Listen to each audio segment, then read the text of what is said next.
Intelligent mathematics classes में आप सभी का स्वागत।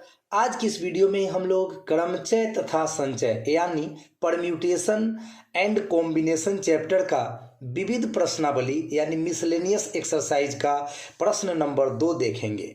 प्रश्न इस तरह से है, इक्वेशन शब्द के अक्षरों से कितने अर्थपूर्ण या अर्थहीन शब्दों की रचना की जा सकती है जबकि स्वर तथा व्यंजन एक साथ रहते हैं। देखो बच्चों, हमारे पास एक शब्द दिया गया है इक्वेशन, इसका मतलब समीकरण होता है। चलो भाई, इसके अक्षरों से कितने अर्थपूर्ण मतलब जिसका मतलब निकल जाए उसको अर्थपूर्ण, अर्थहीन जिसका कोई मतलब ना निकले, ठीक है, ऐसे कितने शब्द बन सकते हैं, रचना कर सकते हैं, मतलब बना सकते हैं, जबकि कंडीशन है कि जितने भी स्वर हैं वो एक साथ हों और जितने भी व्यंजन हों वो एक साथ होने चाहिए। चलिए भाई, तो हम सबसे पहले दिया गया शब्द लिखते हैं इक्वेशन। सॉल्यूशन देख सकते हैं, बहुत आसान क्वेश्चन है ये। दिया गया शब्द, दिया गया जो शब्द है हमारे पास प्यारे बच्चों वह है इक्वेशन। इक्वेशन यही शब्द दिया गया है।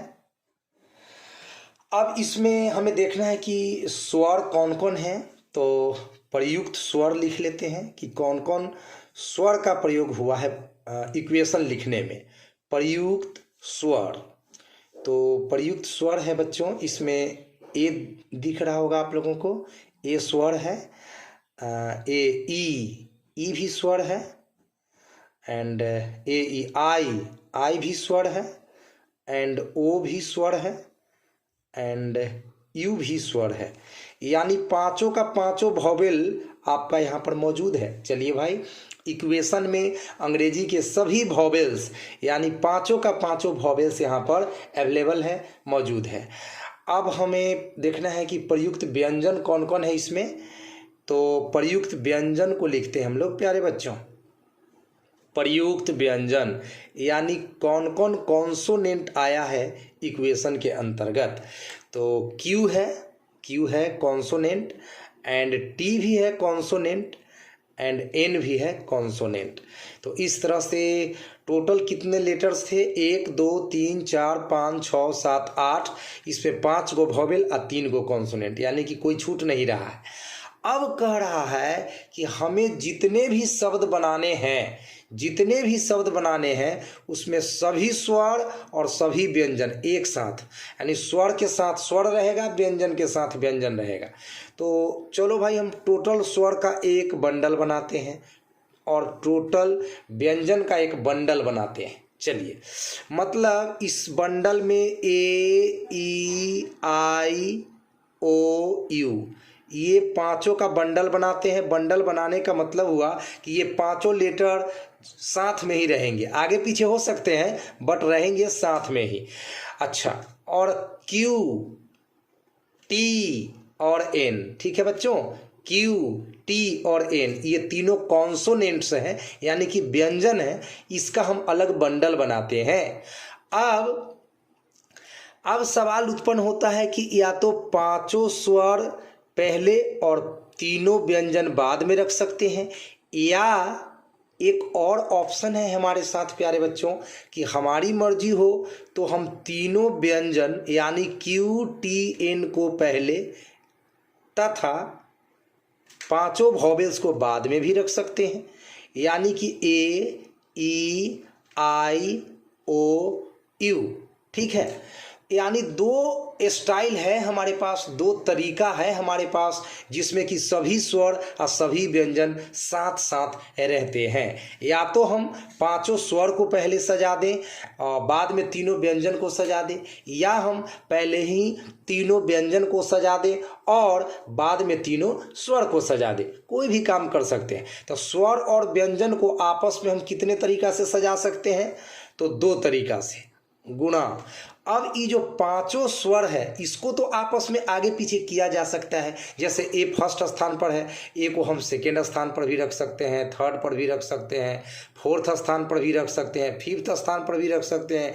यू अभी फिफ्थ स्थान पर है, इसको हम चाहें तो फर्स्ट स्थान पर भी रख सकते हैं। यानी 5 गो लेटर को आपस में हम फैक्टोरियल 5 तरीका से हम सजा सकते हैं। गुणा का चिन्ह, फिर ये क्यू टी एन 3 गो कॉन्सोनेंट है, इसमें क्यू 1 नंबर पर है, क्यू बीच में भी जा सकता है, क्यू लास्ट में भी जा सकता है, एन शुरू में भी आ सकता है, एन बीच में भी जा सकता है। यानी 3 लेटर्स को हम आपस में फैक्टोरियल 3 तरीका से सजा सकते हैं। यानी कि शब्दों की संख्या इतनी हो जाएगी, शब्दों की संख्या। अब इसका कैलकुलेशन आप चाहो तो खुद कर सकते हो, गुना भाग करना है, लेकिन मैं यहाँ पे पूरा करके बता देता हूँ। 2 अपने जगह पर रहेगा। फैक्टोरियल 5 का मतलब होता है बच्चों 5 गुने 4 गुने 3 गुने 2 गुने 1। जिस संख्या में फैक्टोरियल लगा वहाँ से लेकर 1 तक, गुणा फैक्टोरियल 3 का मतलब 3 से लेकर 1 तक, मतलब 3 गुणा 2 गुना 1। ये हो गया शब्दों की संख्या, शब्दों की संख्या। अब गुना करना है 2 अपने जगह पर, 5 चौक 20, 3 60 दूना 120। यानी फैक्टोरियल 5 का मान 120 होता है, एंड फैक्टोरियल 3 का मतलब 3 गुना 2 गुना 1, 3 दूना का 6 बराबर हो गया शब्दों की टोटल संख्या। अब गुना करिएगा तो 6 दूनी 12, अब 12 गुना 12 144, 144 पर एक जीरो भी बैठेगा। फिर से समझिए, 6 गुना 2 मतलब 12, अब 12 में 120 से गुना करिए, सिंपल बात, तो आपको मिलेगा 1440। ये हो गए कुल शब्दों की संख्या। तो इक्वेश यही आंसर हो गया प्यारे बच्चों। 1440 गो वर्ड बनेगा, जिसका मतलब निकल भी सकता है, अर्थपूर्ण भी हो सकता है उसमें, और अर्थहीन भी हो सकता है। यानी मीनिंगफुल वर्ड भी बन सकता है और मीनिंगलेस वर्ड भी बन सकता है।